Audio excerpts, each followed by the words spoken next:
हिंदू सनातन धर्म चैनल पर आप सभी का फिर से एक बार स्वागत।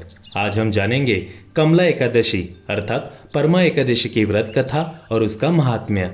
श्रावण मास के कृष्ण पक्ष में जो एकादशी आती है वो परमा एकादशी अर्थात कमला एकादशी कहलाती है। वैसे तो प्रत्येक वर्ष 24 एकादशियां होती हैं। अधिक मास या मलमास को जोड़कर वर्ष में 26 एकादशियां होती है। अधिक मास में 2 एकादशियां होती है, जो पद्मिनी एकादशी शुक्ल पक्ष में आती है और परमा एकादशी कृष्ण पक्ष में आती है। इसके व्रत से सभी के पाप नष्ट हो जाते हैं तथा मनुष्य को इस लोक में सुख तथा परलोक में सद्गति प्राप्त होती है। तो चलिए सुनते हैं कमला एकादशी अर्थात परमा एकादशी की पावन कथा, जो कि महर्षियों के साथ कांपिल्य नगरी में हुई थी। कांपिल्य नगरी में सुमेधा नाम का एक अत्यंत धर्मात्मा ब्राह्मण रहता था। उसकी स्त्री अत्यंत पवित्र तथा पतिव्रता थी। किसी पूर्व पाप के कारण वो दंपत्ति अत्यंत दरिद्रता का जीवन व्यतीत कर रहे थे। ब्राह्मण को भिक्षा मांगने पर भी भिक्षा नहीं मिलती थी।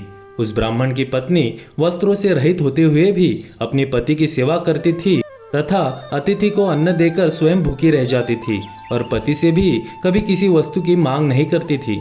दोनों पति पत्नी घोर निर्धनता का जीवन व्यतीत कर रहे थे। एक दिन ब्राह्मण अपनी स्त्री से बोला, हे प्रिय, जब मैं धनवानों से धन की याचना करता हूँ तो वो मुझे मना कर देते हैं। गृहस्थी धन के बिना नहीं चलती, इसलिए यदि तुम्हारी सहमति हो तो मैं परदेश जाकर कुछ काम करूँ, क्योंकि विद्वानों ने कर्म की प्रशंसा की है। ब्राह्मण की पत्नी ने विनीत भाव से कहा, हे स्वामी, मैं आपकी दासी हूँ। पति अच्छा और बुरा जो भी कुछ कहे, पत्नी को वही करना चाहिए। मनुष्य को पूर्व जन्म के किए कर्मों का फल मिलता है। सुमेरु पर्वत पर रहते हुए भी मनुष्य को बिना भाग्य के स्वर्ण नहीं मिलता। पूर्व जन्म में जो मनुष्य विद्या और भूमि दान करते हैं, उन्हें अगले जन्म में विद्या और भूमि की प्राप्ति होती है। ईश्वर ने भाग्य में जो कुछ लिखा है उसे टाला नहीं जा सकता। यदि कोई मनुष्य दान नहीं करता तो प्रभु उसे केवल अन्न ही देते हैं। इसलिए आपको इसी स्थान पर रहना चाहिए, क्योंकि मैं आपसे दूर नहीं रह सकती। पति बिना स्त्री की माता, पिता, भाई तथा संबंधी आदि सभी लोग निंदा करते हैं। इसलिए हे स्वामी, कृपा कर आप कहीं ना जाए। जो भाग्य में होगा वो यही प्राप्त हो जाएगा। स्त्री की सलाह मानकर ब्राह्मण परदेश नहीं गया। इसी प्रकार समय बीतता रहा और एक दिन कौंडिन्य ऋषि वहां आए। ऋषि को देखकर ब्राह्मण सुमेधा और उसकी स्त्री ने उन्हें प्रणाम किया और बोले, आज हम धन्य हुए।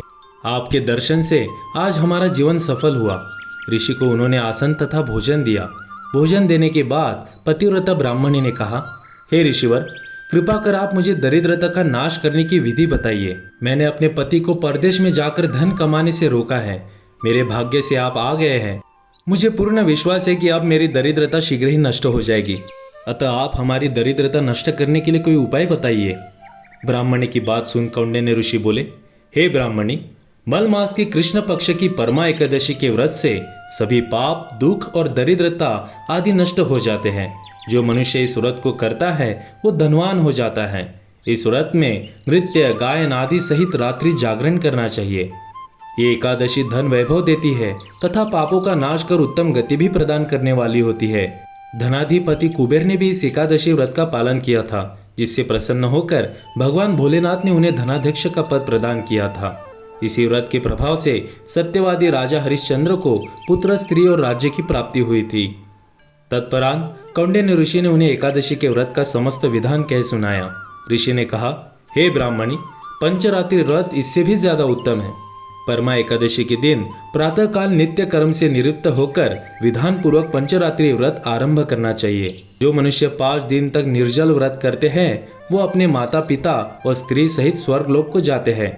जो मनुष्य 5 दिन तक संध्या को भोजन करते हैं वो स्वर्ग को जाते हैं। जो मनुष्य स्नान करके 5 दिन तक ब्राह्मणों को भोजन कराते हैं वो समस्त संसार को भोजन कराने का फल पाते हैं। जो मनुष्य इस व्रत में अश्वदान करते हैं उन्हें तीनों लोकों को दान करने का फल मिलता है। जो मनुष्य उत्तम ब्राह्मण को तिल दान करते हैं वो तिल की संख्या के बराबर वर्षों तक विष्णुलोक में वास करते हैं। जो मनुष्य घी का पात्र दान करते हैं वो सूर्यलोक को जाते हैं। जो मनुष्य 5 दिन तक ब्रह्मचर्य पूर्वक रहते हैं वो दिव्यांगनाओं के साथ स्वर्ग को जाते हैं। हे ब्राह्मणी, तुम अपने पति के साथ इसी व्रत को धारण करो। इससे तुम्हें अवश्य ही सिद्धि और अंत में स्वर्ग की प्राप्ति होगी। कौंडिन्य ऋषि के वचनानुसार ब्राह्मण और उसकी स्त्री ने परमा एकादशी का 5 दिन तक व्रत किया। व्रत पूर्ण होने पर ब्राह्मण की स्त्री ने एक राजकुमार को अपने यहाँ आते देखा। राजकुमार ने ब्रह्मा जी की प्रेरणा से एक उत्तम घर जो कि सब वस्तुओं से परिपूर्ण था उन्हें रहने के लिए दिया। और यही नहीं, राजकुमार ने आजीविका के लिए एक गांव दिया। इस प्रकार ब्राह्मण और उसकी स्त्री की गरीबी दूर हो गई और पृथ्वी पर काफी वर्षों तक सुख भोगने के पश्चात वो पति पत्नी श्री विष्णु के उत्तम लोक को प्रस्थान कर गए। तो ये थी कमला एकादशी अर्थात परमा एकादशी की व्रत कथा।